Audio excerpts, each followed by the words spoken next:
Hi, guys, this is Julia for Ways to Wonder with a new episode of my interview series about traveling in times of Corona. Today, I'm interviewing Madruga. He's from Rio de Janeiro, Brazil, traveling the world off and on since 2016. So, he was traveling in Morocco when COVID surprised the world. He met a girl that joined his travels for a while. Later on, he was quarantined with her and her family, where he had to pretend that he is her fiancé just to stay with them. I'm very excited to hear about his story, traveling in times of Corona. If you like my videos, don't forget to subscribe and hit that like button. If you want to receive notifications when a new episode is out, ring that little bell. Alright, let's hear Madruga's story.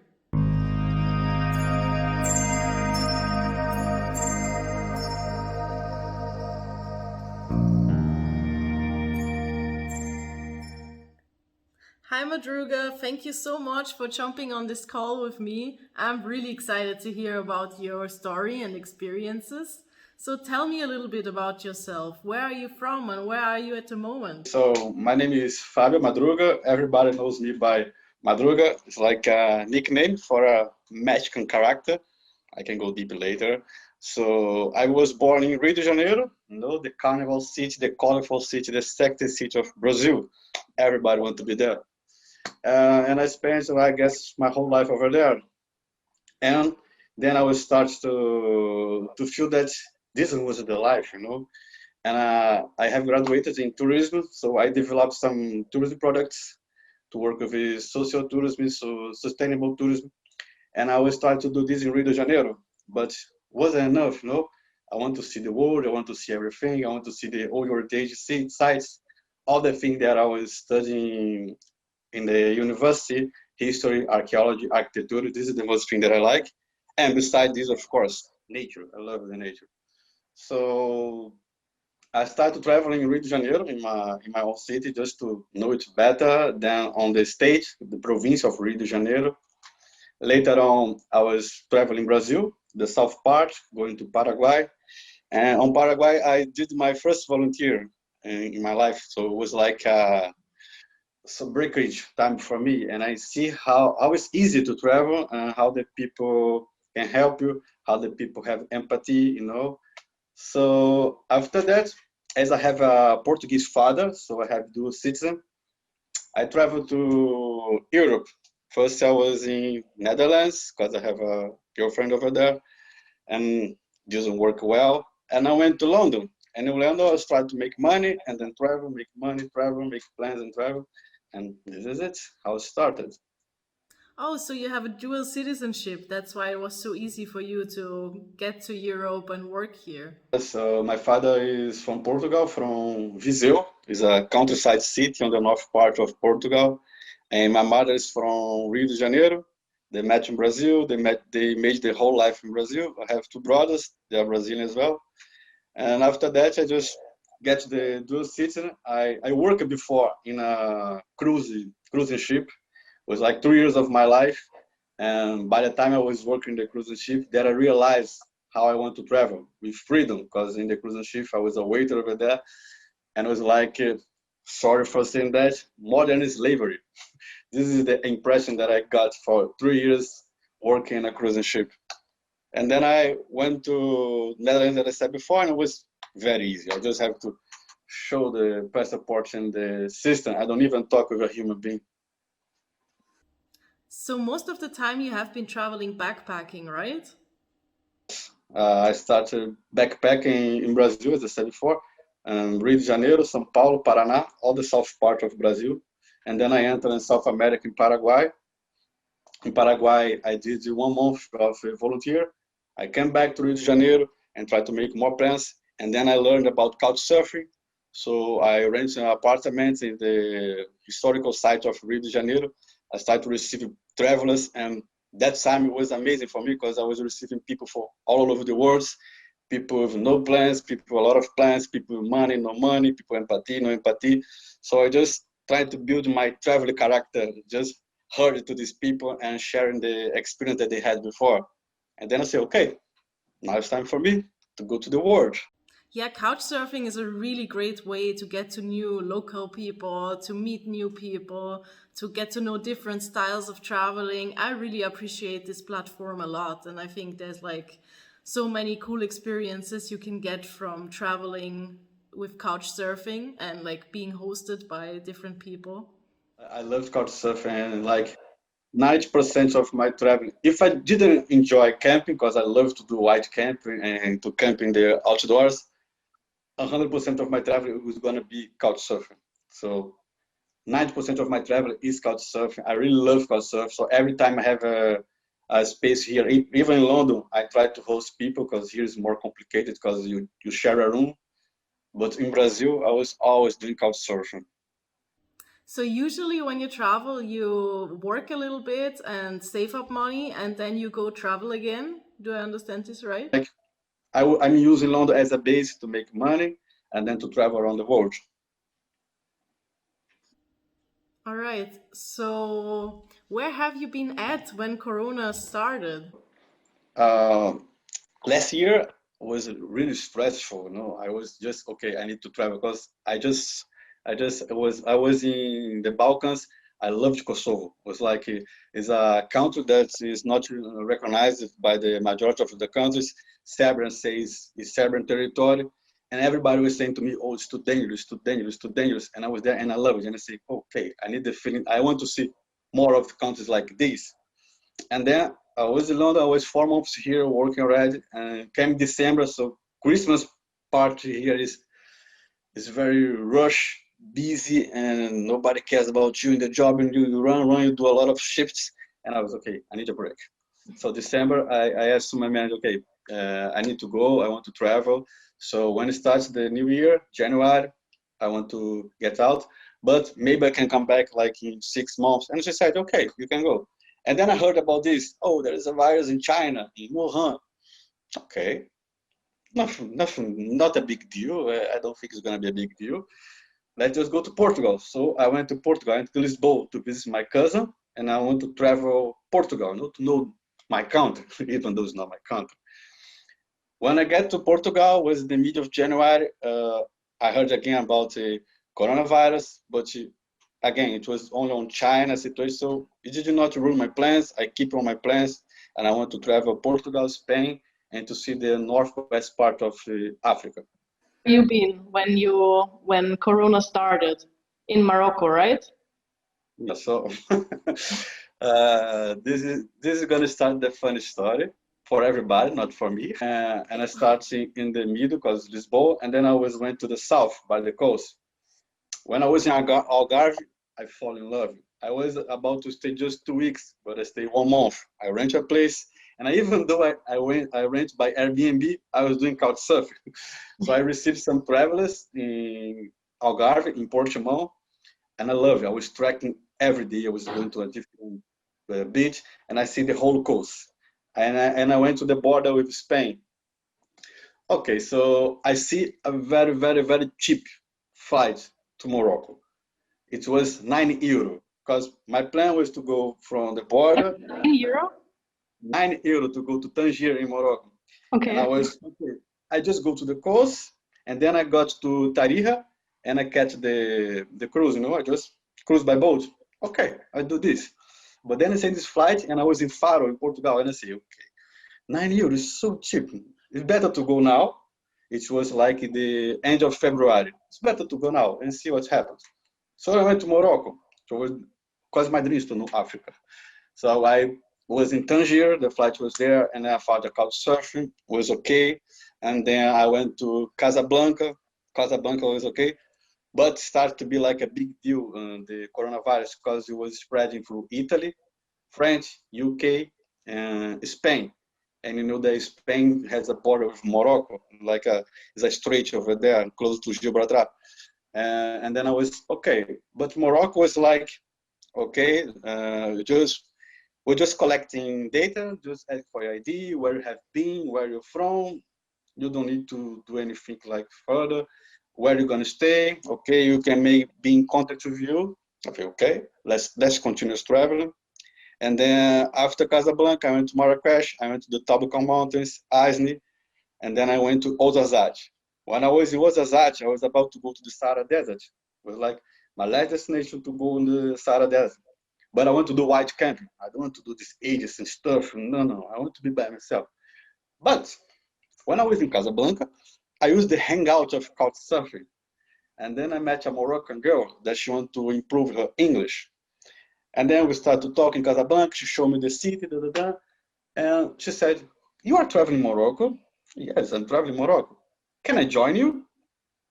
"Yes, you can join me."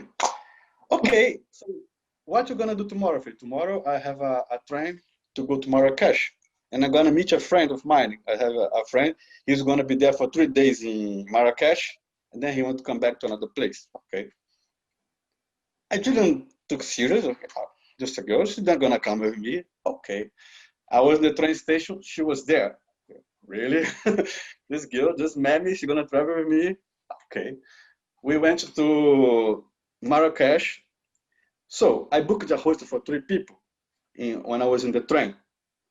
Me, her, and Bruno, my friend.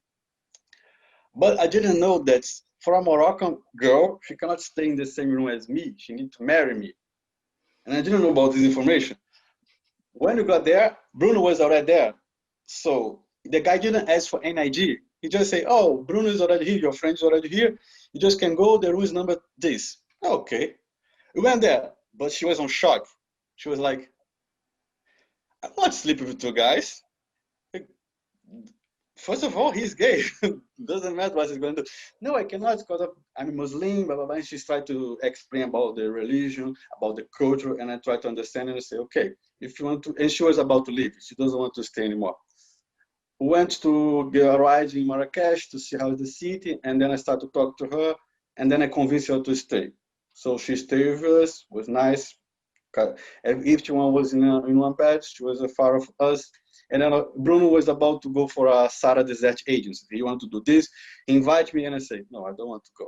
I want to do white camp." So she said to me, "Okay, I want to go further with you because my plan was to go to Senegal." She said, "But you need to go to Casablanca and ask my mother for her accept me to go with you." I said, "Really? I need to talk to her mother?" "Yes, you need to talk to her mother." Okay, so Bruno went to the desert Sahara. It's going to be a 3 days ride. And then I come back to Casablanca. Okay. I was in Casablanca, and then I talked with her mother and her sister. And I explained to them, they like me, okay, Brazilian guy, blah, blah. He's not Muslim, but he's a nice guy. He shows some confidence for us. Okay, you can travel with this guy. And then her mother asked me, "But you are friends or something else?" And then she just grabbed my hand and said, "No, he's my boyfriend." I said, "What?" "I'm your what? Your boyfriend?" Because, okay, we were dating, but it was like traveling date was nothing serious, you know? And then she just grabbed my hand and said, "Okay, you're going to be my boyfriend." "Okay, I'm going to be your boyfriend. That's okay." And then we come back to Marrakesh because I want to say goodbye to Bruno. But the day that Bruno was supposed to left was 11th of March. And my birthday is the next day, it's 12th of March. So Bruno said, "Okay, let's go out and have some drinks." But there is no alcohol in Morocco. It's a Muslim country. So it's expensive in not all the places that you can get it. So we just drink juices. We spend my birthday.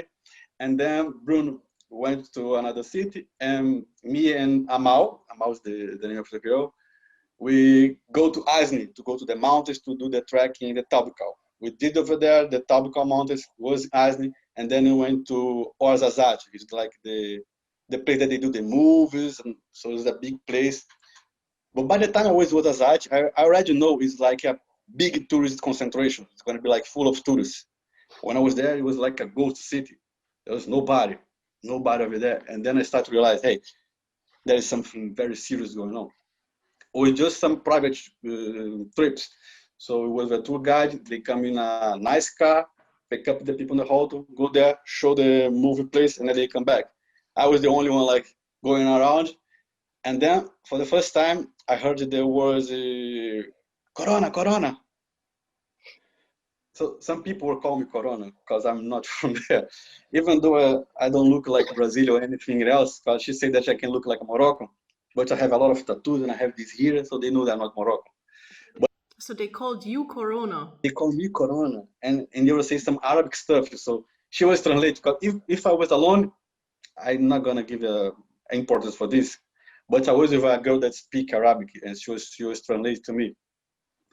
And when we was Azad, we have to make a decision because the government will start to not put any bus, any train for city to city.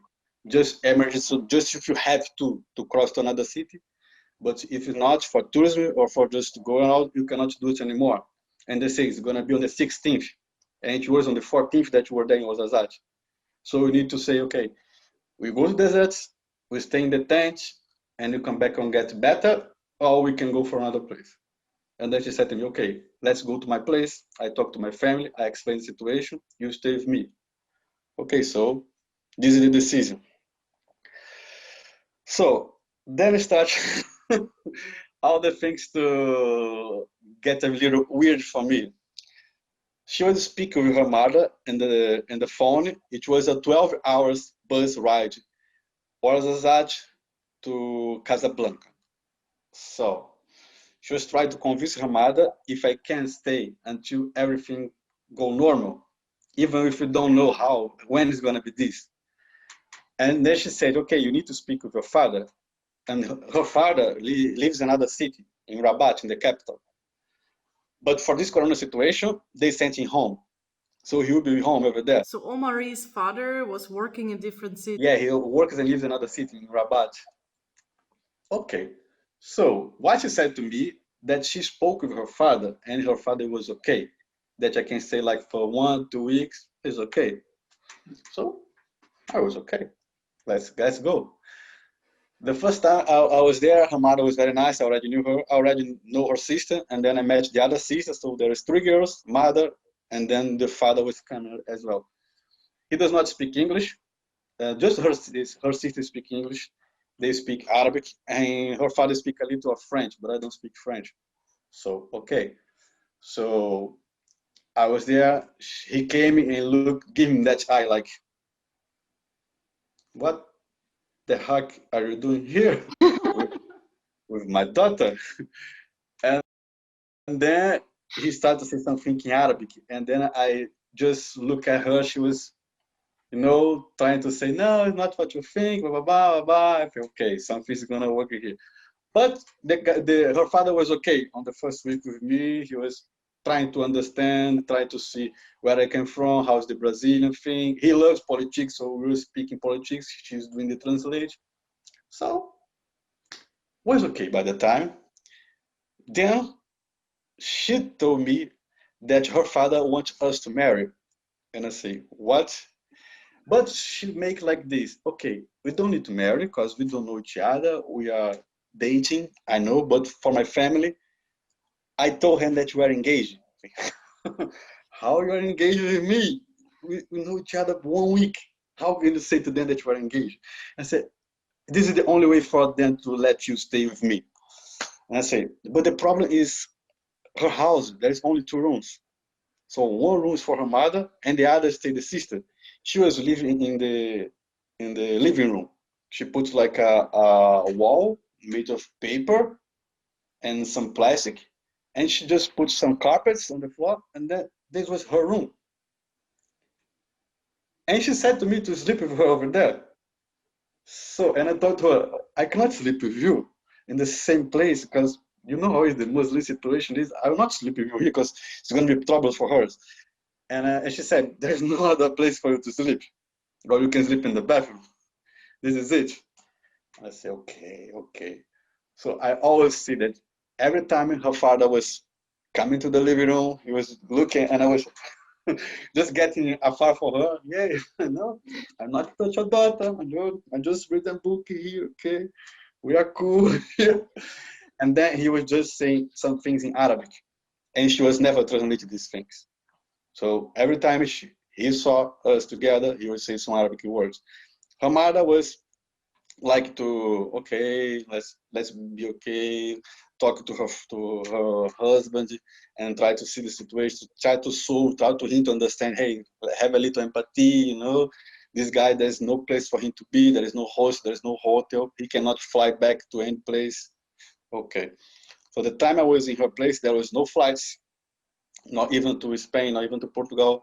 That was the traffic, the cross that they make by the boat. It was closed as well, and Morocco was not receiving any flights. And then it starts some rumors about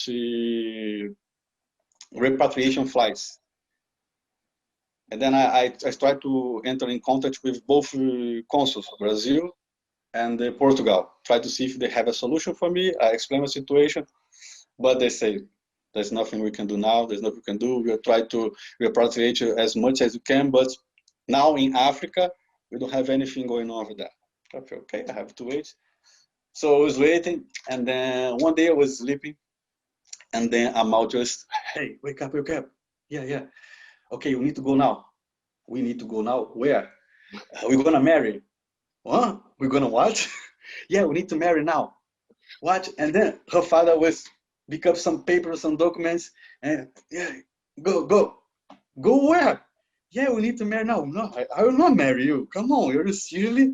No, because if you're not married, they're gonna curse me. And she was very afraid about the situation when I leave, because when I leave, it's gonna be very bad for her, because she received a guy that wasn't her husband, and her parents were over there, and they never been in a situation like this. So I tried to understand her side, but I can't marry this girl. I cannot do this. I said, no, I can't do this. Make some excuse for him. No, I'm not going. And then she said something, and then her father was very mad, very pissed. He just slammed the door and go outside. And another situation over there, besides her father, is her mother.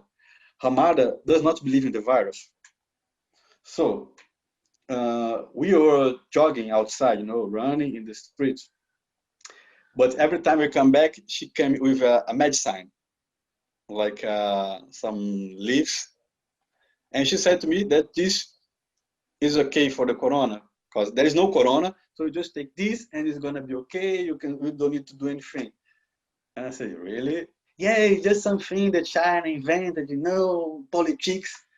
I said, no, this is very serious. Don't do this. And they wouldn't use masks. They wouldn't take showers after they come home. So I was a little concerned about myself. Okay, these people, they do not care about the virus. They don't care about the situation. And it was getting very huge in Morocco. They started to get a lot of cases in Morocco, and the health system in Morocco is not that good. And there's a lot of immigrants in Morocco. So when I was jogging, I would just see some people on the street just begging for money, begging for food. And I would start to feel, okay, I need to go. I need to go because I don't belong here. If something happened to me, I don't really know what I can do to myself. And then finally, Portugal sent me an email that they're gonna be a repatriation flight to Spain. But when I received this news, it was like, okay, like the heart of the corona now is Madrid, and you are sending me to Madrid. This is a solution? And I say, yes, this is our solution. You need to go to Madrid, and you need to stay 3 days in Madrid, and then after that, we're gonna send you a bus to cross to Portugal. I say, no, you're kidding.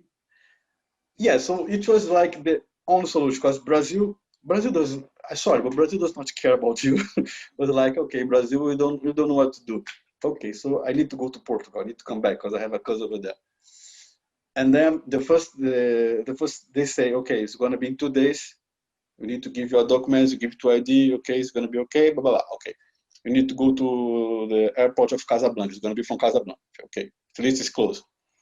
So I told it to Amal, and she said, no, don't leave me, please, don't leave me, don't leave me. I said, this situation here, we cannot afford this situation. I need to go. We're gonna be in contact, and it's gonna be okay. But now I need to leave. Okay, so I went to the airport. When I was in the airport, came a guy from the Spanish immigration, and he was saying, okay, so I saw the airplane. The airplane was there. And they say, so we have a problem in the engineer. We cannot fly. How come? And there was a lot of military people of Morocco over there. And I said, no, there's something going on. Because The plane is there.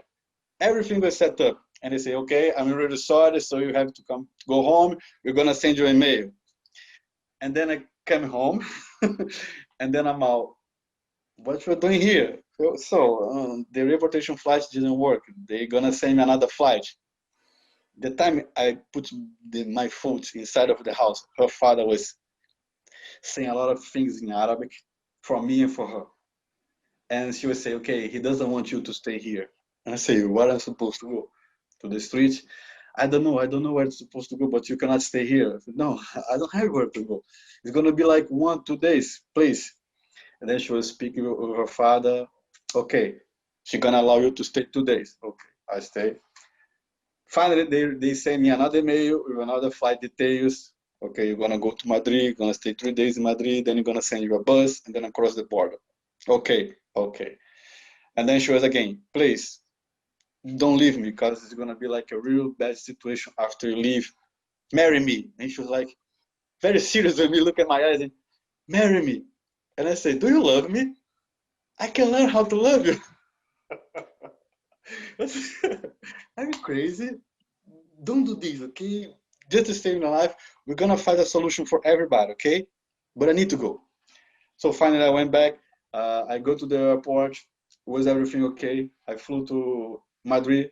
I stayed 3 days in the airport. When I was in the airport, it was like very weird, because it was just the military, it was just the police over there in Madrid, and they say you can't stay in the airport unless you have a flight. I don't have a flight, and then I show the email to them, and they say, we don't care. This is Spain, it's not Portugal. Where am I supposed to go? And he say, there's only one hostel that are receiving people here. And then I searched off the hotel. He was charging like 10 times the price. We're just trying to get money about this weird situation. And I say, hey, I can't afford this. And I say, I'm sorry. I say, okay. So the first night I went out of the airport. I waited to be like midnight, 1 a.m. And then I come back. On the back, I was like, okay, nobody's looking at me. I just cover myself in my sleeping bag and I stay there. And then 7 o'clock, the guy said, hey, you need to leave. You have a flight ticket? And I say, yes, I have a flight ticket. Can you show me? And then just, okay, you stay here, but 4 o'clock you need to go. Okay. And then I was okay. I was watching all the police, see how they was going around, and I was just skipping from there. I stay like in the bathroom, close, lock. Okay, and after I came back, was okay in the night, and the next day, finally, Portugal sent us a bus. So comes a bus, but the thing is, this guy is from Spain. He doesn't know the itinerary to go to Portugal, and he was, anybody here know how to get to Portugal? And it was 90 people on the bus, and we were like, you never went to Portugal? No, I never been to Portugal. This is a local bus from Madrid. I say, unbelievable. And I sent in, I got the WhatsApp from the girl from the immigration from Portugal, and I was talking to her, hey, what's going on? The guy doesn't know how to get to Lisbon. No, it's okay, we're gonna talk to him. And, okay, so he was like very slowly, because it took like 16 hours from Madrid to Lisbon. 16 hours in a bus. And I said, oh, really? My gosh. And then when you cross the border, it was in Elvas that we crossed, they ask everybody to get out of the bus. They checked our temperature. They ask for ID. Just Portuguese citizens can enter. They don't care if you, I live in Portugal, but I'm from Italy. They don't care. You have to have the passport of Portugal. So they look at everything, they check, they let you in. And then you got to Lisbon, they're okay, you are on your own. And then I finally went to my cousin's place. You've been really relieved when you finally reached your cousin's place. Like, how did you feel? What was going on in your head? Started because the situation in this girl's place, in Amal's place, was very weird. When I got to Portugal, she was explaining to me everything that her father was saying in Arabic. So I got there, I was like stressful, tired, hopeless, because I planned like a long time to go to do this itinerary. And then it was like the frustration, oh, I can't do it, but I can understand. And I have a lot of empathy for people, and she saved my life. Amal saved my life. And after I left her, she was dealing with a lot of stuff, complicated stuff because of her religion, her beliefs. And the guilt is on me. So I was feeling very, very bad. I tried to explain this thing from my cousin, but my feeling was, okay, I'm finally here, but oh, I did a terrible, terrible thing, but I didn't have any choice. And the other thing that you about when I was in Osasate, I felt that the people will really punch me, fight with me, because Osasate like going to desert, like 100 kilometers from the desert. So it's like countryside part of Morocco. It's not a big city. The levels of education and health is very low. So the people, they don't have they don't know how to do judgments. So they were calling me Corona. Every time I was walking with her, we were like hand by hand, and they were calling her bad names to be with a guy from outside of Morocco, and they were calling me Corona. And on the night, we saw some guys, and they were like really going in front of me and say, Corona, Corona, in saying Arabic, and she was saying, no, they say that you are bringing Corona, they say that you need to go, that you cannot stay here. And I say, oh, I want to go. Buy me a flight, okay, show me something. So when I was in Osasate, I was really, okay, something really bad. So how long did you stay with Omari in the end? So I met her in the beginning of March. I left Morocco in the end of April. We stayed almost 2 months together. So how was the social interaction with you and the people in Morocco in times of Corona? Well, as I'm not Muslim, it was a little difficult, because we were in Marrakesh. Marrakesh is a really open-minded city, so there's a lot of tourists from all over the world. And that time, even though with Corona, there were some tourists over there. So besides the problem in the host, so that I didn't know that she can stay, but the guy didn't check the ID, was okay. But when we were in Marrakesh, we were walking like hand in hand, like a boyfriend, girlfriend. And Oh, some guy, sorry? you were holding hands. Yeah, we were holding hands, me and this girl. But some guys, they recognized that she was from Morocco and recognized that I'm not from Morocco. So some stupid of them say stupid things, because they say that some girls of Morocco just want a guy from outside to marry and get the citizen and get out of Morocco. Okay, so after Marrakesh, we went to the mountains. So when the mountains was, on the mountains, I remember something. On the mountains, we went to Azni, and then we went to Talak Uku. This is a small village, it's a Berber village, and we were there to meet a South African friend of mine that she was doing some volunteering job teaching English for girls. So she said that in the school, the girl can stay with her, but I can't, just for female. Okay. And she said, oh, but it's not a hostel, it's a bed breakfast, and the guy has some rules. Maybe you can talk to him, this Corona situation, there is no tourists in here. Maybe he can make a good price for you. So we went there. And by the time we were there, I already knew about this thing. Okay, so they're gonna ask you if you're a Moroccan. You don't say you're Moroccan. I'm gonna teach you some Portuguese words. You can just pretend you are Portuguese, the same as me. And say, okay. Went there, but the guy did not speak English. He just speak French and Berber. He does not even speak Arabic, because he was a really Berber guy. And then he was just trying to communicate in French. I know some words in French. And then I was trying to speak with him. Amal, she speaks French, but I don't want her to interact with him, because maybe he can discover, hey, you are from Morocco. And then okay, you have a room here, you can stay, it's gonna be this price. And I say, okay, it's good. Okay, I just need your passport. Okay, we're gonna just put the bag inside and then I come back. I said, okay. So I pick up my Portuguese passport and my Brazilian passport. And I was okay. I'm gonna keep this passport. I'm not gonna show him the picture. I'm just gonna show the cover.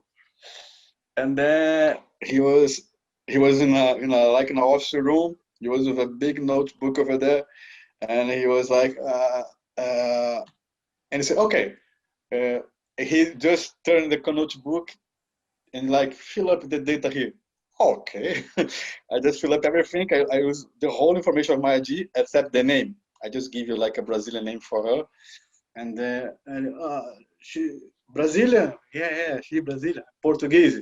Oh, nice, nice.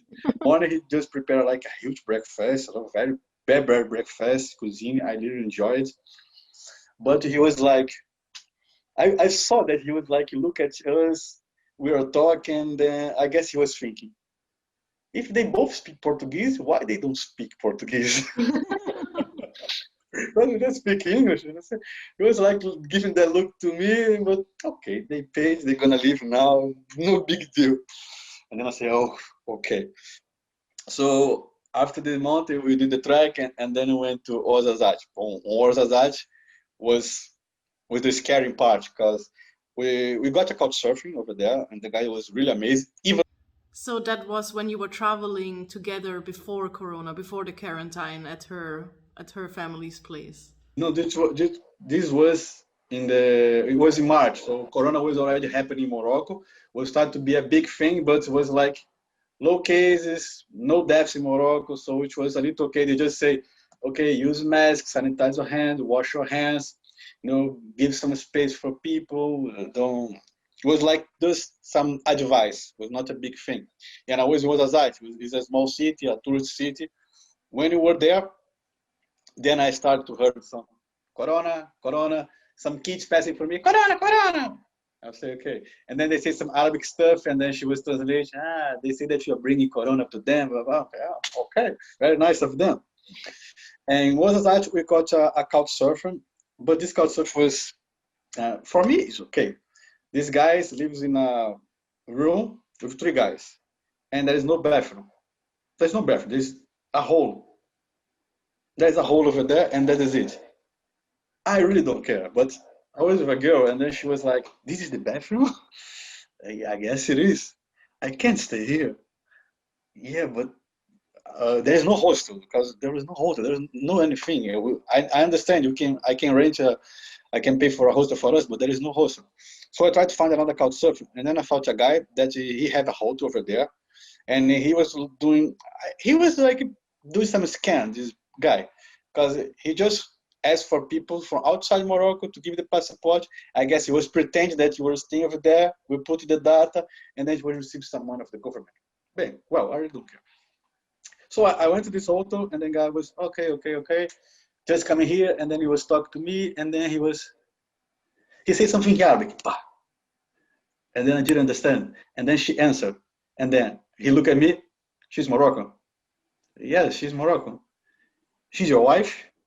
No, she's not my wife. Oh, you cannot stay in the same room, and I don't even know if you can stay together here. I said, okay, just a second. Can you give me your passport? So he took her passport, he took my passport, he went down to talk to the manager, and we were waiting over there. I said, okay, if you cannot stay in the same room, there's no problem. At least you're gonna have a room with a bathroom, you're gonna feel better. Okay. So he came back and he said, okay, you cannot stay together. Okay, not a problem. And then he was talking with me, and then, okay, I'm gonna prepare a dinner for you. It's gonna be a tahine. Tahine is amazing, by the way. And then we're gonna prepare tahine. Okay, so I was preparing the things. I'm gonna prepare my camera, take some pictures. I was looking. The hotel has a big view of the city. And then he sits by the side of Amal, and they start to speak Arabic. And then she was like, horrifying. I said, what the fuck this guy is saying to her? And then he went downstairs over here, and then he came, hey, he asked me how much I charge. How much you charge? For what? He think I'm a whore. What? He said this to you? Yes. Oh, I was so pissed off. And then she was, okay, don't do anything. Don't do anything because, this city, they already call you Corona. So if you do something here, something bad can happen. I was okay. I'll just pretend I didn't hear anything. So we stayed that night over there. She stayed in one room, I stay in another room. But I was like checking all the time because I do not trust this guy. I don't know what this guy want to do. On the next day, we have to decide. Okay, we go to the desert or we come back to another place. And she, okay, I'm gonna speak to my mother. And then we were like in a restaurant having lunch, and then some guys were like in a table close to us, and they would say, Corona. I just understand Corona. Corona, Corona. But she wasn't understanding anything. And okay, okay. And they are pointing at me, Corona. And we're like three guys, and I say, okay, what they are saying? Oh, they don't want you to stay here. Why? They say that you bring Corona, that you have to go. I don't have where to go. But they don't want you here. Let's go, let's go, let's go. I said, okay. So, and you were walking to the city, to the city. Everybody was calling me Corona. Everybody was look at us. And then I was start, okay, if I'm alone, I know how to deal, but I'm with somebody here, as a girl. I don't know what these people can do it, because you know this thing can get really bad here. And if they do something, I'm gonna react. So I talked to her. I think the best for us is to stop our traveling now. We cannot go any further. Let's wait. And then she said, okay, I already spoke to my mother. We're gonna come back to my mother, and then we deal with the situation with my father. Okay, so this is it. So the next day we just pack our stuff and catch the bus to Casablanca again. And that's where you stayed until you got back to Portugal. Yeah, there I stay until I come back to Portugal. Yeah. So, what was your travel plan before Corona meshed it all up? When I was finishing in London, I was okay. I want to know Portugal because like it's the birthplace of my father, my grandmother, my grandfather, all about the part of my father. I want to go to Viseu, so I want to see the whole Portugal and do like walking the coast until Spain. Then went to Morocco and go into Senegal. Then Senegal to catch a flight to go to Barcelona and go until the Pyrenees and then like go to like the whole coast Pyrenees and go to the north part of Spain and then do the Compostela to finish doing the Santiago de Compostela trekking. So this was my plan, but I didn't get to know anything in Spain. So, this is the kind of story and experience that not many people can tell, huh? I have, but you know, after I come back to Portugal and then I went back to Brazil. In this pandemic, I stayed in Brazil. I tried to deal with the situation with Amal, and it wasn't good for her. So I'm really sorry about this thing that happened between us, because her parents was calling her a lot of bad names. They were cursing her. They're saying that she's not allowed to travel outside Morocco, that he's gonna choose a husband for her, and she had to accept everything. So she's not talking with me anymore. She blocked me in all the social medias, even though I tried to explain it was not my fault. But she blamed me. She just said that I asked you to stay, you prefer to leave. Now I'm living this life, and you are the one to blame. Okay, if you want to do this way. So this parents was very good to be Morocco, no, and to stay with a Muslim family for me was very good to see how is the routine of them. But with this girl, so I have this feeling that okay, I never had to do this again. No, don't do this because you can ruin somebody else's life. So it's like dual feeling that I have now.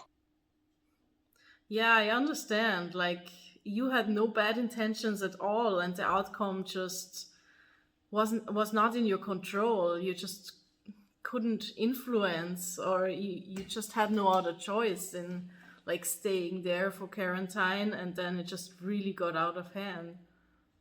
Because her birthday was in the end of April, and then I prepared a surprise for her. No, I asked for my friends to send some postcards saying happy birthday in her language, in Arabic, and on their own language.